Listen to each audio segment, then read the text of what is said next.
All right, we YouTube, King's Dream Patreon live Zoom call with the most talented community in all of the land. King's Dream Patreon community. We do this every week where we have a big live Zoom call and we do some Q&As. So sometimes we stream it, sometimes we don't. We have some questions tonight that I think are valuable.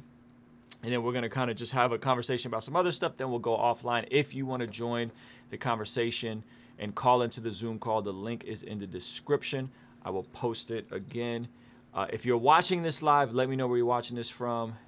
I love hearing from you guys. And before anything else, I'm going to drop the intro one time. I don't need nothing else. Every time I'm with you, yo, it's something else. It's a fact, and it's nothing else. Got your hand out, you don't even need the help. Ooh, I don't need nothing else. Every time I'm with you, yo, it's something else. It's a fact, and it's nothing else. Got your hand out, you don't even need the help. Ooh, that's right. I don't need nothing else. That's right. King's Dream. What's going on? It's Ruslan with KingStreamENT.com. This channel exists to encourage, empower, inspire you to live out God's dream for your life. Looks all kinds of different ways. A lot of what we talk about is music, marketing. Sometimes we get into a little bit of faith and finance and fitness and all kinds of different topics.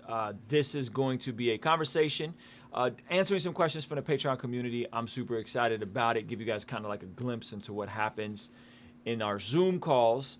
And if you want to be a part of those and you're watching this live, you can. It's in the description. And maybe we'll do some chat questions. I guess we'll see. So first up, my brother from New York, Range. He's been killing the live streams as of late. Let's see if I can get this figured out. Back to speaker view. Boom. What up, boss? You got to unmute yourself. Hello. We are live on YouTube. So go ahead and ask your question, good sir.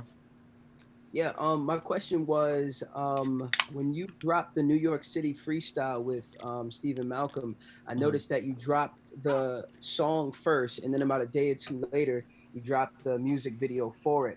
I just wanted to know if this was something that you would advise all artists do, and why. Yeah, that's a great question. So songs with visuals, absolutely 2020 necessity. Visuals. Now, they don't have to be over the top, highly produced visuals, right? We do pretty good visuals, and that's just because I've kind of learned how to shoot music videos for a long time. I've been doing it for a while. So we tend to have pretty nice visuals, but yeah. So, and something else that I do, and I am testing right now, is two things. One, I'm dropping a music video the week prior to test, and not test, but to really set the stage that there's something coming. So it's like, boom, we're gonna drop something new, and then we're gonna drop something the week before, so that there's kind of like a degree of visibility coming, right? And so that's something that I'm doing intentionally. And then two, I'm testing on if I should drop the video the same day, at the same time, drop the video a day later, a couple hours later, a week later. I'm dropping the same day, same time, because it's just less to think about. I know there's a song coming and there's a music video coming, a new song and a new music video every other week. So that's what I'm doing right now. Why that's important is because we are in an era, I'm gonna talk macro and then I'm gonna talk very specifically micro. We are in an era right now where people see before they hear. They look, then they hear. And if you are trying to make music and all you want people to do is hear, it's gonna limit people's opportunity to see and engage with you and see your personality. That's just the world that we're in. Good or bad. For some of us, that's good because we know how to make visuals. We know how to dress cool. We know how to look cool, right? All the kind of the superficial techie things we were knocking those out of the park. For some people, it's not so good because they don't have access to videos. They don't know how to make videos, all that kind of stuff, right? And so visuals, absolutely necessary. Now, here's the more nitty-gritty reason. It's very difficult to promote your music and use stuff like Toned In to push people towards your Spotify profile, to do a pre-save campaign, to do a pre-ad campaign without a visual. Meaning that if you're just pushing a graphic versus a clip of a performance or a clip of a music video, it's very difficult to convert people from a graphic, right? Song graphic. Like, that's not, I don't know about you, but I'm not necessarily swiping up to go follow that artist on Spotify. And so we're trying to aggressively build our Spotify. We're trying to aggressively build our Instagram. We're trying to be as engaged and visible as possible. And I think that is why it's important. And so what I'm doing is I'm taking these clips and I'm making 15-second clips. I'm putting them on Toned In, and Toned In is running a campaign for my Spotify all the time. Another thing I'm doing, and I'm testing it right now, is I'm actually going right into Instagram and I'm boosting little short clips. Like I posted a clip today and I boosted it, and I'm running that as a boosted post to specific people that like specific music and are in specific regions of the world, to get those videos, to push those videos up, right?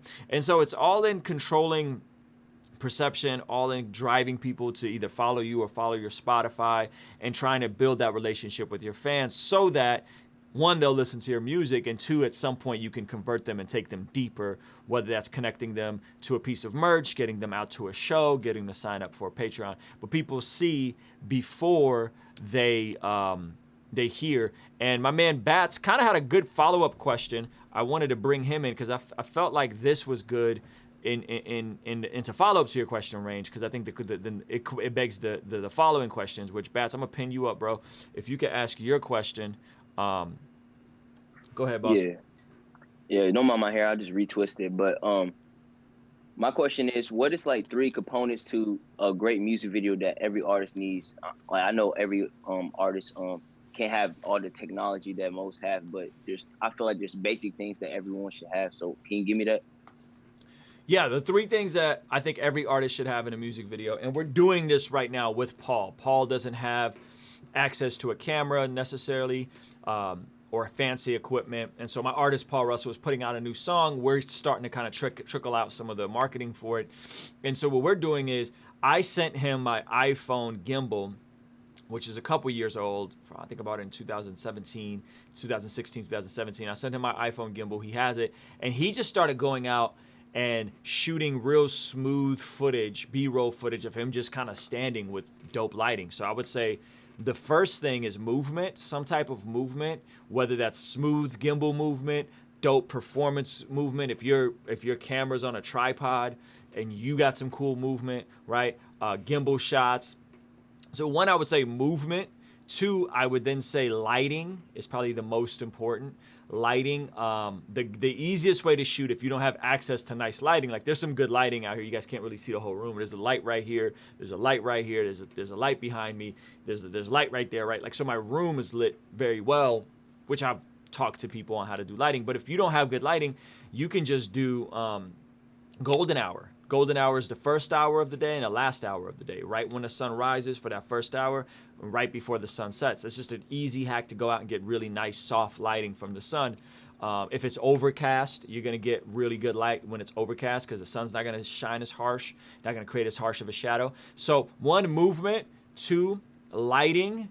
And then 3, I would say location. If your locations are good, that's going to obviously make it interesting, right? So if you're like shooting something in front of a white wall, it's not necessarily going to look as interesting as if you found like a super dope alley with graffiti on it, right? So the location is cool.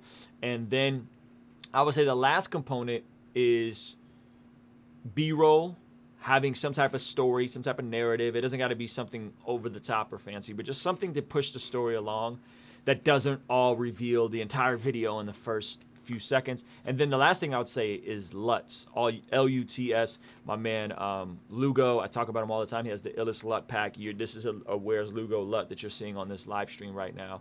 So I would say, I know you asked for 3, but I just gave you 5. You know, so to recap, I'll recap them again.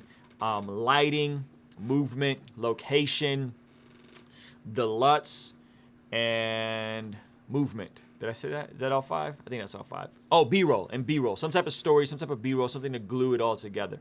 So those, I think, are the most important parts. Which when we break it down like that, right, you can pull that off, Bats. You can pull that off. You understand technology enough where you could pull that off, and you can have a pretty decent looking video shot right on your iPhone. And if you incorporate those 5 things, there's some type of B-roll, preferably in slow motion. The lighting is decent. Golden hour if you don't have access to nice lighting. There's good movement. You have a gimbal. The locations are dope, which I don't know where you're at, you know what I'm saying? But you can find good locations just about anywhere.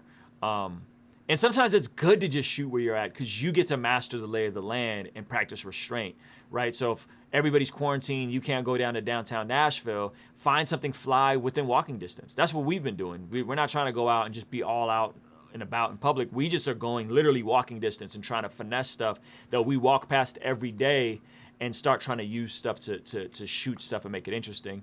And then the LUTs, get some LUTs from Lugo, and then obviously edit it and make it and make sure you perform it. And then the last thing for a music video, make sure you're not lip syncing. A lot of people like will do their performances and they're like, right? And it just doesn't look the same. Like, perform that mug. If you're actually saying it out loud, it's gonna look more authentic and more connect better. You know what I mean? So that's a great question, man. Does anybody else have a follow-up question about that before we move on to the homie Adam's question? We're talking music videos, shooting visuals. There was somebody new in the stream who just shot their own video, and it was like her mom shot the whole thing, and it was fly. It looked like a retro 80s, 90s video. You know what I'm saying? And it was like, yo, did you do that to be nostalgic? Nah, this is just the best we could do right now. And I was like, that's it. The best you could do is the best you could do. The best camera you have is the one you have access to, which is probably going to be your phone. So it's not about the camera. You know, the most important thing is going to be the music and the story that you're conveying, and you can get better at the rest of it. So great question. Let me bring in Adam. He's going to ask we're going to segue, unless somebody has a follow-up question on that. We're going to segue into, go ahead. Who's that?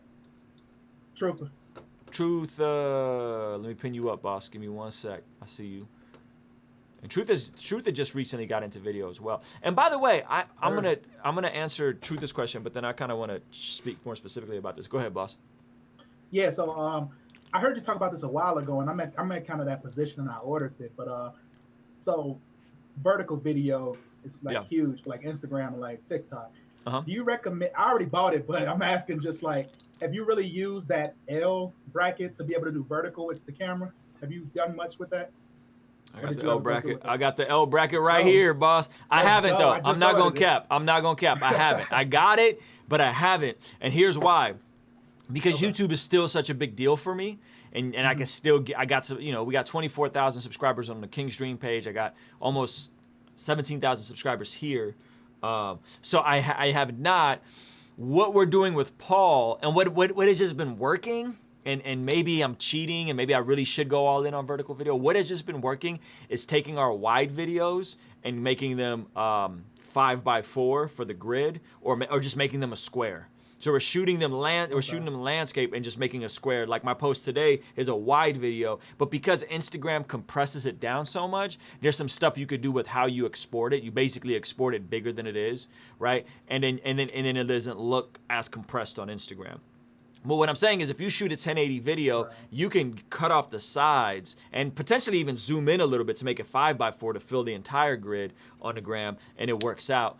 And here's the deal. Here's the bigger thing. Rappers, we are so resistant to trying to do other things, right? If you look at the YouTube space, it's not uncommon for a YouTuber to shoot video, edit video, make beats, do music, right? Figure out Facebook marketing, right? But rappers are so resistant to doing new things. And so I don't want that to be like the pulse of our community and our culture here.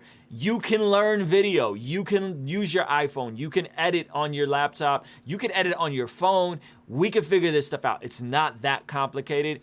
And I didn't realize that until I ventured outside of the CHH space and started meeting YouTubers. And it's just like almost anybody outside of the rapper space does a little video, does a little production, right? And they can get their stuff good enough. But for whatever reason in the rapper space, we've been just like bombarded with this, stick to your lane, stick to your lane, stick to your lane. You know what I mean? And it's just like, no, fam, you can shoot video. And I'm not saying you need to know how to do everything at a master level. I'm saying let somebody hold the camera, but you do the edit. You know what I mean? And then eventually get somebody better to hold the camera. And then eventually pay somebody to do the edit. But when you're just getting off the ground, unless you're just loaded, it's gonna be very difficult for you to do everything at an excellent level. So you gotta delegate and figure some stuff out. But you can get to a place where you're proficient at video, proficient at beats, proficient at mixing. I mean, you're right on the cusp of that, Truther. You know what I'm saying? You're dabbling into all the above.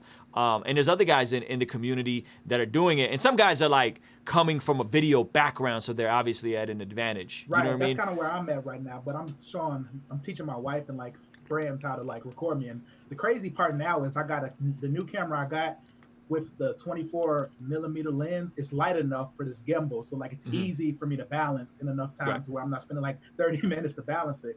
But I just give it to my wife, and we did some filming yesterday, and like she was killing it, and she didn't have to do really hardly any work, but just keep it from like getting, you know, I guess off balance and stuff. But it was real easy for her to control, and so like I got some crazy good footage. And then shout out to Where's Lugo, man, his LUTs are crazy. I just Money, them LUTs are crazy, bro.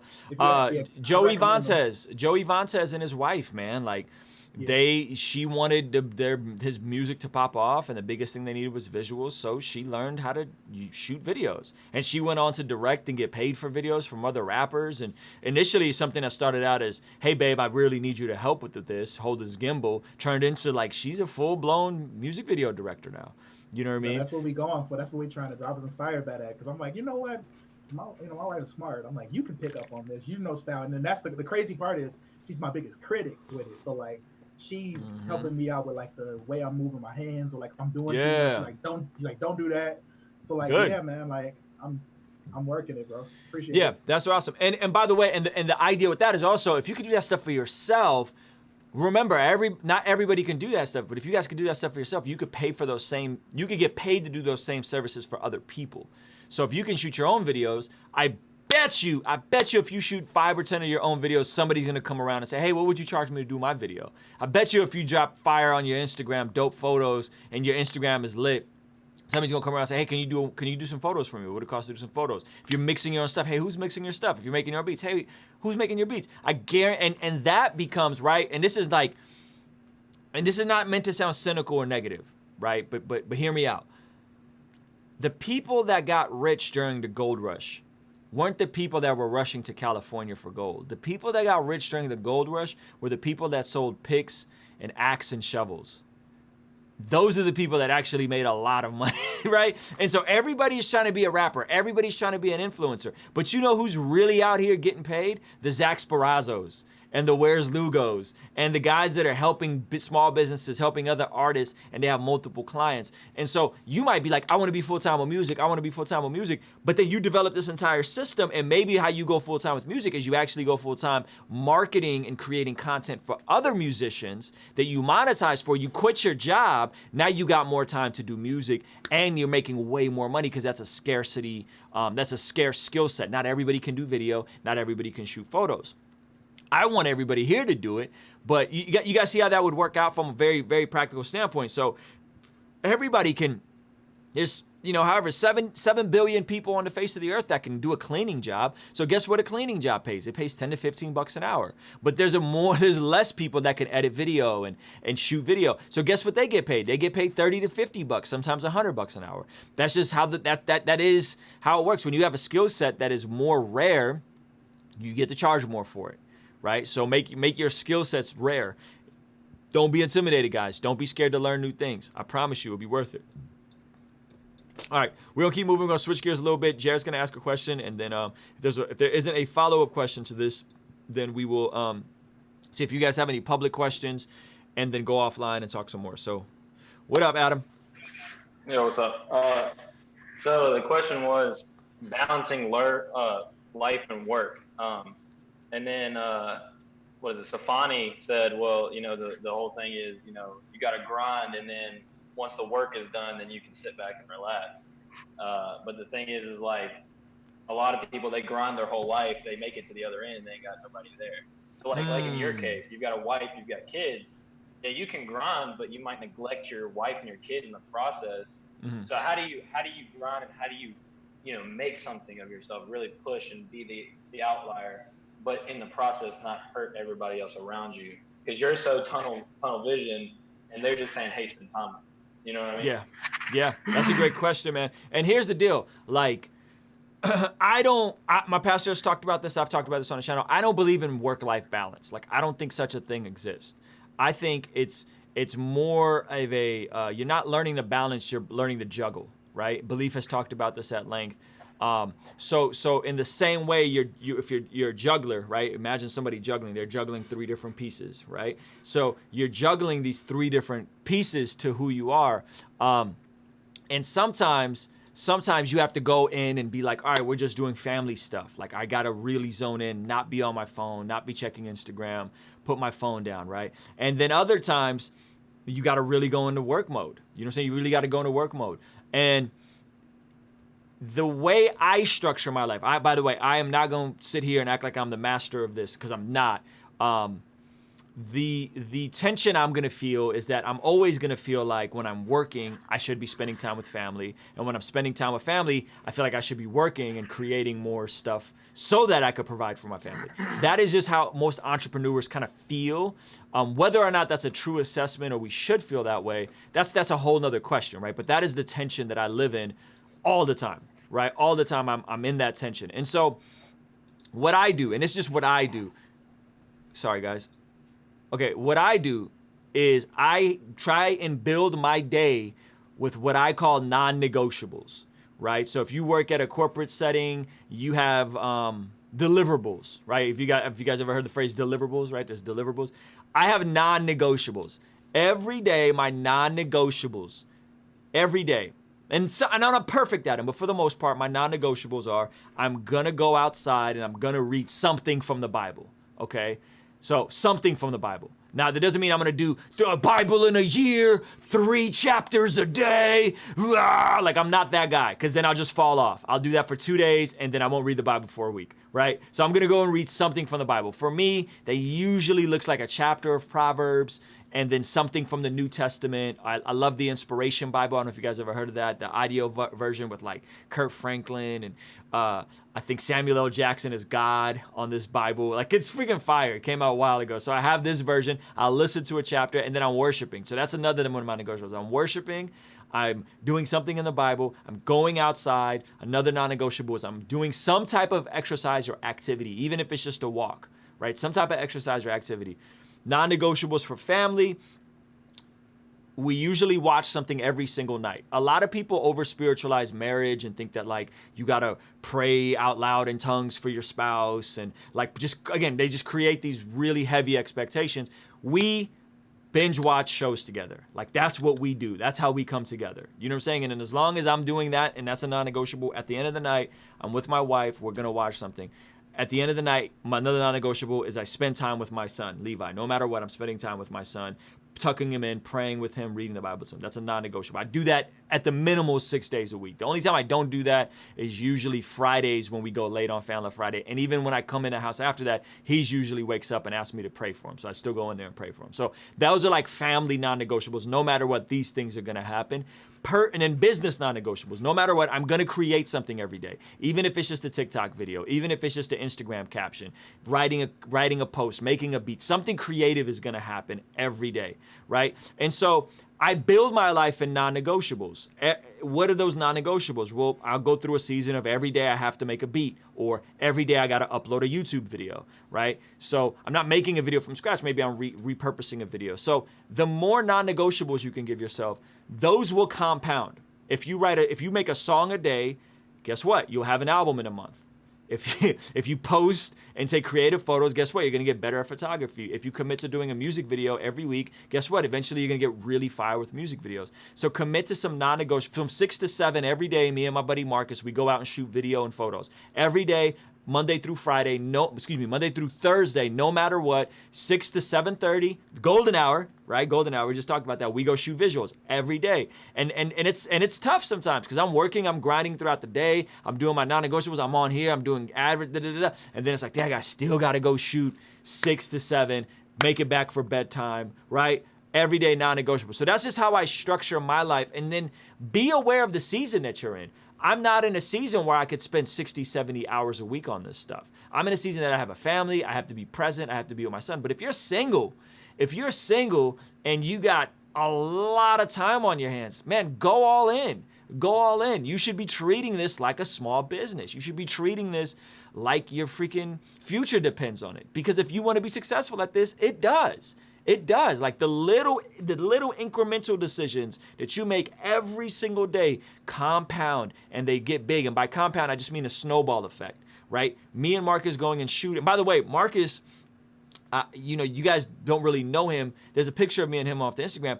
My man's, you know, he just got out not too long ago. He could barely use a computer, barely use a camera 2 months ago. And he's a pretty fire photographer now. You know what I mean? By what do we do? Every single day, non-negotiable, Monday through Thursday, we're out there for an hour and a half every day shooting photos, every day shooting video, every single day. And you'd be surprised how good you can get at something. So that's how I structure my days, Adam, is just non-negotiables, man. Write those out for yourself. You know what I'm saying? And here's the deal, guys. You could find an hour a day to exercise. You can find 30 minutes a day to pray and to read your Bible. You can find an hour a day to learn how to take better photos. You can find an hour a day to go, right? Think about it. I just named off 4 or 5 things. Now, we only spent 4 hours so far, right? You still got 20 hours in your day. Say you sleep 8, 12 hours left over. You can figure these things out.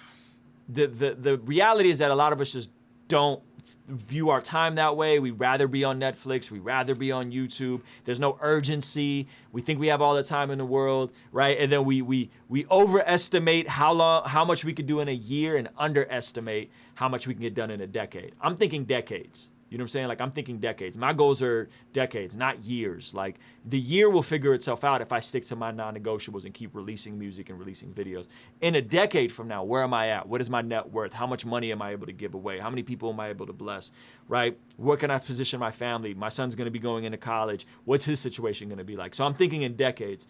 But it goes back to those daily non-negotiables, man. So hopefully that's a good answer, a good tactic, something you guys could pull out.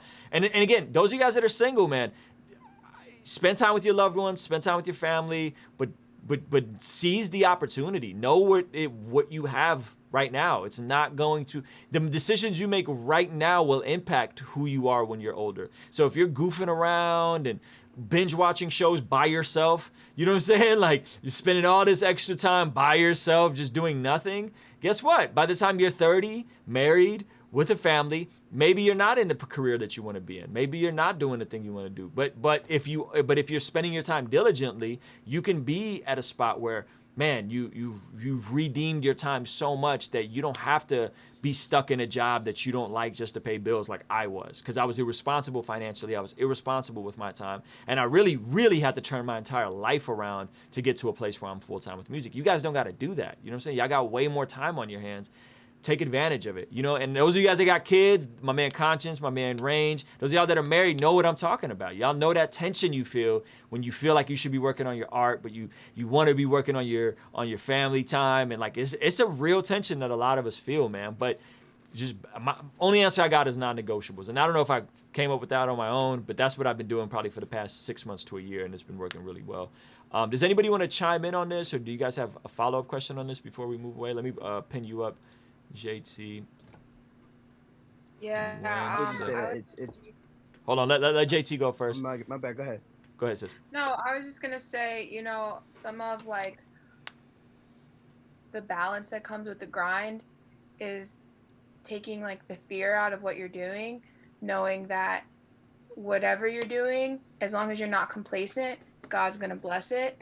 And that just goes back to me for like Matthew 6:34. So not worrying about tomorrow, because tomorrow's going to worry about itself, but like each day has the trouble of its own. And that's kind of what Ruslan was talking about, just like focusing on what am I available for today, you know, as well as the non-negotiables. Like, I'm available for my non-negotiables, but I also have room in my heart for, you know, God might throw in something that you didn't expect that day. Yeah, that's good. You might have an audible called, right? God may tell you to do something. Yeah, that's good. And that's what the non-negotiables are intended to create, that freedom, right? So if my son is like, hey, let's go on another bike ride, I have the flexibility in my schedule. Even though I already knocked out that non-negotiable, I already went on my run, son. I'm not going on another run with you, right? No, I have that flexibility, and there are days where we do that, where we'll have multiple trips and exercises and fun stuff that we do because there's flexibility. So I love that you said that, the leaving room for margin. That's really what we're after, right? We want margin. We want flexibility. We want freedom. You don't want to be a slave to your schedule. Whether you're self-employed or not employed, you got to be whenever you got to be somewhere for something, you are not your own boss. You're now subjecting, even if it's a schedule, now you're subjected to someone else's time, you know? So that's a really good point. Thank you so much. All right, anybody else want to chime in? Range, I think he was, let me pin you up, I was Range. literally going to say the same exact thing as her. Just, oh, dope. Worrying about today, and each day has something different. So, yeah, definitely. Amen. That's good. All right, anybody else want to chime in on any of these things before we go back offline?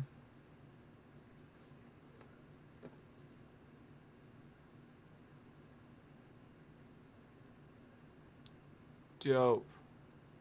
All right, sweet. So we answered all the questions. Does anybody have any other questions that you guys don't mind being, I guess, public on the YouTube before we switch gears? I'm gonna pin up Kunle. I actually have a question. Okay, let me get Kunle first, and then I'm gonna come right back to you, JT. My brother, what up? Yo, what's up, man? How you doing? Doing good, man. That microphone makes your voice sound even better. Thank you. Trying to get rich on it. Let's go. So you touched on it a little bit earlier about how IG like kind of compresses visuals. Mm-hmm. What is your workaround for it? Because my workaround for it is kind of exporting what I have as 4K. I upscale it, so yep, I shoot same thing. I shoot it 1080p. Okay, but it's still compressed. Is there anything else? Yeah, but think about it. Like, so you're scaling up your 1080 footage to 4K, and then when you're then IG is compressing it, but it can't compress it as bad because it's compressing 4K down to whatever they're doing. So that's exactly what I do. I actually got that from Peter McKinnon. Peter McKinnon recommended that for YouTube videos. He created new dimensions for YouTube videos because of the new iPhone. It fills the screen all the way. Right, so he was like, "This is even if you're shooting at 1080p, this is how you should export." And basically, it was like a different version of 4K, and then that way, when YouTube compresses it, it still looks better than when YouTube compresses your 1080. Got you. Okay, that makes sense. Okay. Aside from upscaling, do you have a target bit rate that you would recommend, or does that really even matter? Dude, I'm in Final Cut, man. So I just do like the Apple device computer. And I just export at that, and usually it's Apple device computer, and then I'll do the whatever the 4K dimensions are, and that usually tends to look pretty good. All right, cool, thank you. That's a good question. All right, we're gonna keep this thing moving. We got the homegirl JT. Was goody. Yeah. And feel free to throw up your hands too, guys. There's like the little throw up your hand feature. That way I don't gotta Oh yeah. Go ahead. No, you're good. You already spoke up. You're good. I got you pinned up. Thank you. Actually, no. Aside from all the pandemic going on, just like let's put that completely aside. I wanted to ask about how vital has like having live shows been for your music. Has that been like where most of your following has come from, or has it all been mostly on virtual? That's a great question. Okay, so the question of live is an interesting one. It's not even so much the live show. It is what happens after the live show. Meaning that when I come through a city, sometimes I don't do a live show, but I'll go do a meetup, right? So say I'm like in Toronto, for example, and Toronto is like one of my favorite places to go. I'll plan these like meetups, and I'll meet in public places with people, and there'll be like 20 people there, right? But the relationship and the connection that I build with those 20 fans, which I hate that word, goes so much deeper because now like we're homies, right? And that's the dope part about being a smaller artist is you can do that kind of stuff. And then those numbers translate to social media, and those numbers translate to the next time you come through town, people pull up, and it's not, oh, I'm gonna go look at this rock star, superstar guy that is famous. It's, oh no, man, the homie's in town. Like I gotta make sure I pull up and I see him, right? And so it becomes a warmer relationship. And so the live shows are, if we're talking building an audience, it's important because it's a great way to expose yourself, especially if you're in front of an audience, like a big audience. So like if I do a show with KB and Gavi, like we did a big show with KB and Gavi, or whoever, fill in the blank, right? They're gonna be their fans there that maybe have heard of me, maybe haven't, but they're gonna be won over when they see me live because I have a good live show. So it works out in my advantage. But more so than that is that I'm the guy that's gonna stand at the merch table, and whether somebody buys merch or not, I'm gonna meet every single person. I'm gonna take every single picture. I'm gonna get to know every single person. I'm gonna be the last one there, basically. Right? And that is where the depth builds. That is where the connections build. That is where people really feel like they know you. And obviously, like, I don't remember every single person I meet. And I think that becomes very, very powerful if you have a good live show. And then like circling back around doing meetups. So I've done, you know, multiple meetups in New York City, and New York City is one of my biggest hubs now, because more so than just the fans there, like I just have amazing friendships there. I have great relationships in New York. I have great relationships in Toronto, Atlanta, and they become these cool little places you go visit, and you got like family there essentially. The live now, so we're talking like internet, social media strategies, all that kind of stuff, right? That does bleed over to social media. It bleeds over with depth to social media. So you're not just another rapper. You have depth now. From a financial standpoint, the live shows traditionally has been how independent artists make their music, meaning that we don't eat off of our CD sales. We don't eat off of our first week iTunes or whatever, right? Initially, merch sales, we go out and we make a ton of money doing shows. Even if they're small shows, we're making $300 to $1,000 a night, right? But those shows add up. So if I go do 20 shows in a month, it's grueling and it's hard and it wears on your body. But I make $300 a night to $1,000 a night, but then I also make an additional $500 to $1,500 a night in merch. So if we just do the math on that, right, the average independent artist, you go out and you can make, you know, I don't know, like I think we've made $20,000, $30,000 off of a tour before, off of like a 3-4 week run. That is great money, but it comes and it goes. It comes and goes, comes and goes. And traditionally, we've just been like, well, we're not going to make money off the music, so we'll just get off tour. And then that was the mindset that a lot of guys signed to major labels with, or signed to small labels with really bad publishing deals and really bad situations. Well, whatever, I'm not going to make any money off the back end anyway. I'm just going to take this bag up front and make all my money doing shows. And then now shows are done until 2021, right? No one's doing any shows till 2021. So now the whole industry is in shock and doesn't really know what to do. I took my whole pay structure and the way I make money off of the internet when I started seeing Spotify take off. I remember we would get these big old iTunes check. We'd get a check. I mean, we'd just get outlandish checks. The first week sales, it was like $5,000, then $10,000, then $30,000, then $15,000, first week sales. But then what I discovered is as Spotify got popping, it went to like $4,000, $3,000, $4,000, $3,000, right? The money was more spread out across Spotify. And then I started thinking about merchandising. And so I do not depend on shows whatsoever. I don't care. Like it does not affect my bottom line. Why? Because I'm building my Spotify and that's residual. And then I discovered sync licenses. That's residual. My intellectual property being used in commercials and movies. And then merchandising, right? So I have a system to make merchandising at home, make one-off pieces. I got this fire one-off piece I just made. I wanted to show you guys. Boom. So that's coming in all the time, just off and straight to my Instagram. And then the Patreon community. Instead of saying, I'm a rock star, I'm a rap star, everybody needs to listen to my music, I inverted it. How could I better serve other artists and other people? And that became a monetization, a revenue stream, right? So let me just praise God for, I just found out about you on Thursday. Like, oh, wow. To lie. I like just read my Bible and try not to be overly influenced when I make my music. So that's why. But God is good.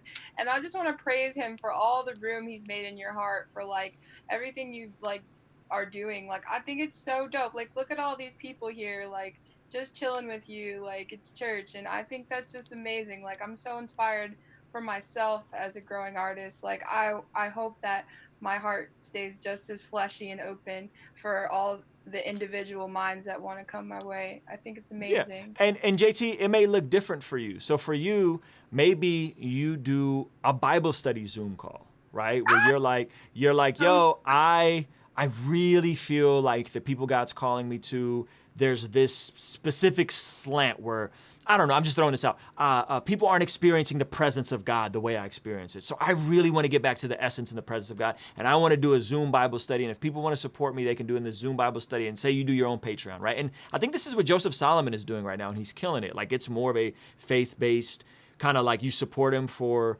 his content, and then you also get to be in this discussion with him, these like Zoom calls with him, right?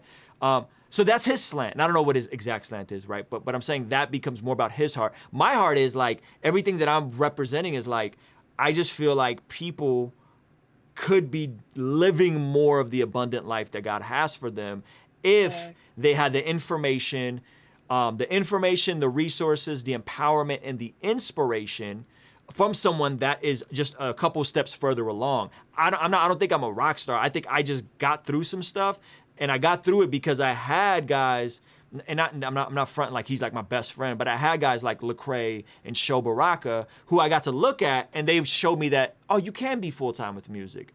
You know what I mean? And you can do this as a career, and you can love God and be successful. And I'm like, man, if I could scale that for other people, there's going to be a whole nother wave and a whole nother generation of artists that come into this thing, and they're being told, stay in your lane. You can't make videos. You can't produce your own music. They're being told, well, you know, there's no money in music anymore. You can't make a career off of music. They're being told all this BS, and I could just be like, no, this is how I did it. This is how I'm doing it.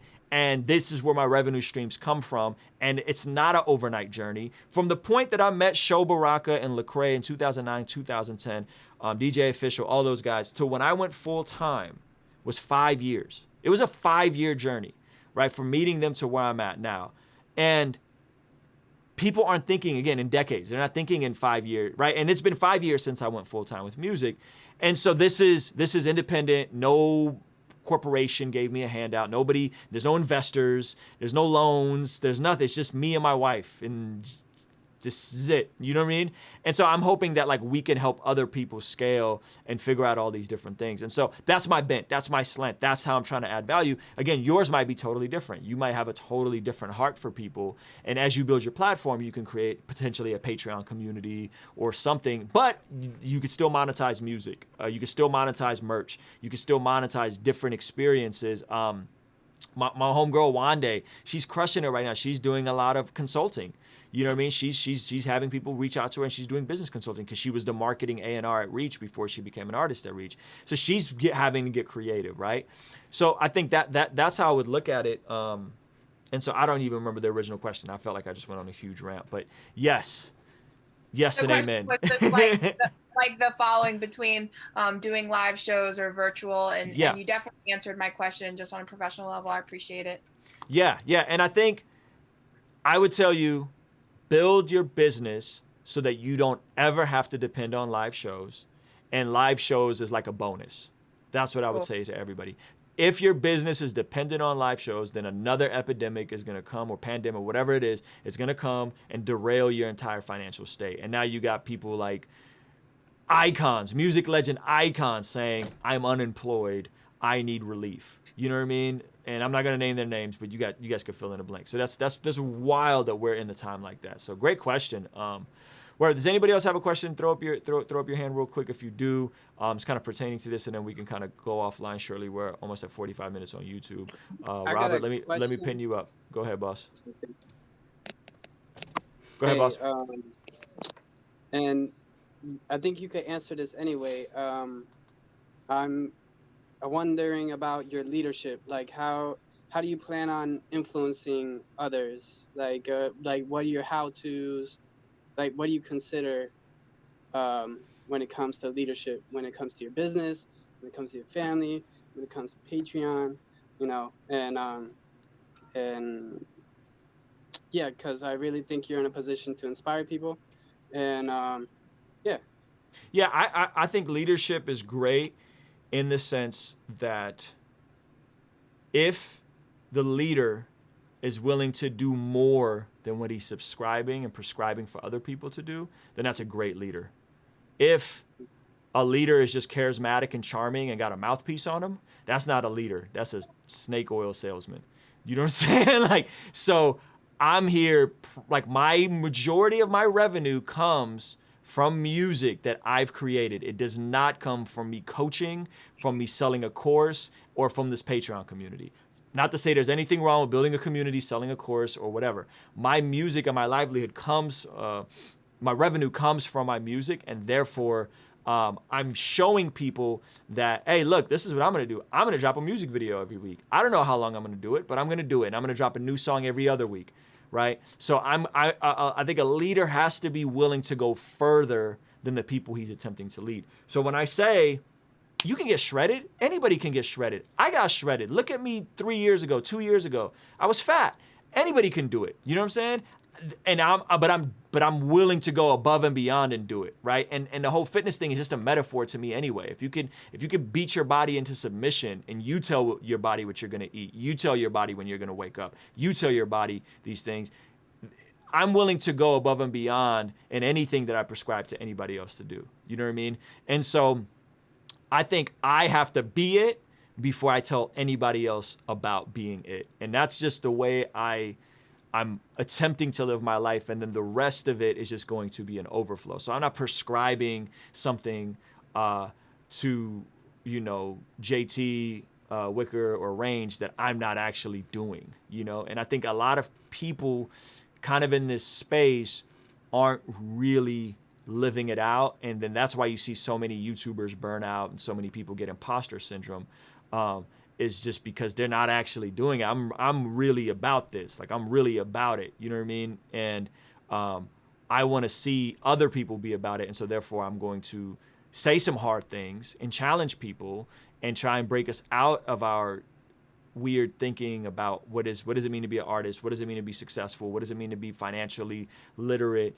And yeah, man. And so I just rather live it and be it before I ever tell anybody else to be it. And then it's going to be that much more authentic, and it's going to be that much more real, because you could tell by the conviction in my voice that this isn't a philosophy. This isn't a theory that I heard someone else say. This isn't something I regurgitated from Gary Vee, right? This is like I'm really about this. And so hopefully that answers your question, man. But I spend the least amount of time thinking about being a leader and more time thinking of being who I say I'm being, and hopefully that works out. You know what I'm saying? Because I ain't got no time to be out here burning myself out and trying to be some kind of savior to people, because that's not who I am. That's not my heart. Rodrigo, I'm gonna pin you up. Hello, Whoa. hello. Hold up. I messed up. Oh no, give me 1 sec. Okay. I gotta fix my little preset here. And we'll go offline too, guys. If you guys got questions you want to ask offline, we could absolutely do that. I don't want anybody to feel like you got to put a tough question out there publicly. Go ahead, Rodrigo. I don't have a question. I just wanted to again just like say thank you guys so much for what you're saying, and just a lot for this discussion, like this portion of the discussion, because a lot of this stuff is something God has just been laying on my heart like all week. Because I just started getting like fed up with myself and some of the poor habits that I've had, like with health, fitness, spiritually, physically, mentally, like you name it, like at the work-wise, all that. You know, I just got really fed up with myself, and I'm like, the only way I'm gonna really see like long-lasting, like a strong foundational progress is if I like you were saying, like whip and beat my body or beat my mindset into like, okay, like this is the goal. What do I need to do to get to that goal? So like I was like actually making not making, but I'm telling myself like, okay, like I'm gonna stay away from the things and like that could be food, or stay away from certain television shows, or just stay away from certain people, whatever I need to stay away from. That's gonna pull me further away from my goal. I'm gonna be putting myself in places and doing things that's gonna push me further and closer towards my goal. So I just wanted to throw that in there and encourage anybody who else might be, you know, having that issue as well. Amen. And that's hard. Just so we're clear. Like none of this stuff is easy. It's simple, but it's so hard to be like. I had a mental breakdown. Mental breakdown. Yeah, it's hard. And the good part is that the information is out there. Yeah. And there's different, and none of this is like a one size fits all, right? All I'm doing is just sharing what's worked for me, right? What's worked for me may not work for everybody, right? But this is just what's worked for me. What's worked for me financially is the Dave Ramsey baby steps, getting out of debt, saving an emergency. That's what's worked for me. That may not work for everybody, right? What's worked for me is this type of diet plan. This is the stuff I like to eat, right? It's a lot of protein, a lot of greens. Some people may need to go vegan. I don't know. You know what I mean? So I'm just documenting what's worked for me and hoping that it works for other people, because a certain percentage of people it will work for. Yeah. But nevertheless, making a change in your life, a physical change, a mental change, and it all starts with a mental capacity, right? If you believe that you can hit these goals and you really engrave that into your mind, that is tough to rewire your own thinking about stuff, right? If you believe those things, then you will then begin to slowly act accordingly, right? So if I believe that, like, I'm trying to lose another 10 pounds before this thing is over. And again, I'm going back to this just because it's a very practical metaphor. If I believe that I can do it, and by the way, I haven't been that lean since 06, 07, like to be 170 pounds. That's very light for me. I fluctuate between 178 and 180. I have never gotten below 175. I'm trying to get under 170, right? I have to first believe that I could do it to put the steps in motion to do it. If I don't believe that I could do it, then I'm not gonna cut out these foods. I'm not gonna go on that extra walk or that extra jog or hit that extra workout. I'm not gonna do the things. So much of it goes to and that's faith in Jesus is so important, right? Because if you believe that there is no God, there is no creator, there is no purpose, the world is just spinning around and everything is random and you know what I mean? Like the universe is just one big, if that's your worldview, then it's not very likely that you're gonna act in accordance with life is happening for me, I can go out and get it, God is good, right? And so faith, it all goes back to faith, right? And so what you're saying is you're starting to change the things you believe God for. Everybody believes in God. The scriptures say that even the demons believe and tremble, right? But how many of us actually believe God at his word? Right. And I love what you said about how, I think you said it earlier, and I think you may have just touched on it again, when you said, you're not going to do something you're not going to do something that doesn't work for you, because then you'll like fall at it. Like I found myself, I'll take pictures of how I look now, and then like I'll go through my phone and it's like months of pictures of how I look and me like doing these diets that don't work for me. And the next thing you know, like I just crash and then I don't go back to the diet again. And then before you know it, like there's like a pile of pictures of just like, okay, you look the same, or you probably gained more weight. Because I'm doing things that don't work for me. I'm doing things that, it's not my style. So I just had to make that mindset change. Like you said, like I had to go, okay, I know I can get to this point, but okay, now I need to get these steps in order and these steps in place. And it's that whole faith without works is dead thing. Like if you don't put in the work, you're not going to see the results, but you have to believe that you can get those actual results. You have to believe that 1 + 1 is going to get you 2. So yeah. Good stuff. That's awesome. Thank you for sharing that. Shout out to you, Rodrigo. Okay. Does anybody else got anything else before we wrap it up? I think Carlton got his hands up, and then we'll go offline for a while. So that it's an offline question. Oh, it's an offline question. Okay, cool. Word up. Yo, thank you guys that are hanging out here. Gary said he heard my songs on Music Bed and since have been appreciated your YouTube channel. Oh, that's dope, man. That's really cool. It's dope when Music Bed brings in new people because Music Bed is so good to us. So shout out to Music Bed. I did in the beginning when he was saying it wouldn't be too bad, then it got bad. I always found Minnie Mouse extremely. What? You weirdo. I'm gonna put you in timeout. Blizz, I would go back and look at some of the stuff Dave Ramsey has said about putting the baby steps on hold in the middle of this whole thing and being doing the work that you can, getting the work that you can, saving up the emergency fund, piling up cash. That's a lot of his advice. So working the baby steps is tough in the middle of a pandemic, and I don't think he recommends that. So hopefully that helps you out, Liz. All right, hey, we're going to go offline. Those of you guys that are live on YouTube, thanks for hanging out. If you guys want to hop in the Zoom call, we're going to be on Zoom for a while longer, just chopping it up about life and music and whatever else comes up. So the link is in the description. Feel free to join us or not. Doesn't really